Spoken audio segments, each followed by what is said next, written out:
சில நேரங்களில் சில தவறுகள் நோக்கமின்றி அரங்கேறி விடுகின்றன. கலாட்டா விருது விழாவில் ராபிட் ஃபயர் போல கேட்கப்பட்ட 20 கேள்விகளுக்கும் சற்றும் யோசிக்காமல் டான் டான் என பதில் சொல்லிக் கொண்டிருக்கையில் த்ரிஷா அவர்களின் போட்டோ திரையில் வந்ததும் என்ன சொல்வது என யோசிக்கையில் குந்தவை குந்தவை என குரல் எழுப்பினர்.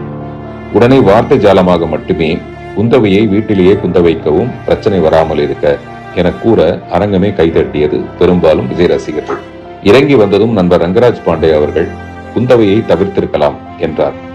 உடனே கலாட்டா அருணா அவர்களிடம் அதை வெளியிட வேண்டாம் என கேட்டுக்கொண்டேன். ஆனால் யாரோ எடுத்த வீடியோ மூலம் அது வெளியாகி சிலருக்கு வருத்தத்தை ஏற்படுத்தி இருக்கிறது என்பதை உணர்ந்து அதற்காக நானும் என் வருத்தத்தை மனப்பூர்வமாக தெரிவித்துக் கொள்கிறேன். பிரச்சனைகள் பெரிதாவதை என்றுமே நான் விரும்புவதில்லை. நான் கல்லூரிகளுக்கு செல்லும் போது கூட பெண் சுதந்திரம் பற்றியே பேசுகிறேன். ஆண் பெண் பாகுபாடு ஏதுமின்றி அனைவரும் தேவையற்ற கட்டுப்பாடுகளை விவாகரத்து செய்துவிட்டு சுதந்திரத்தை கைப்பிடித்து சந்தோஷமாக வாழ வேண்டும் என்று நினைப்பவன் நான்.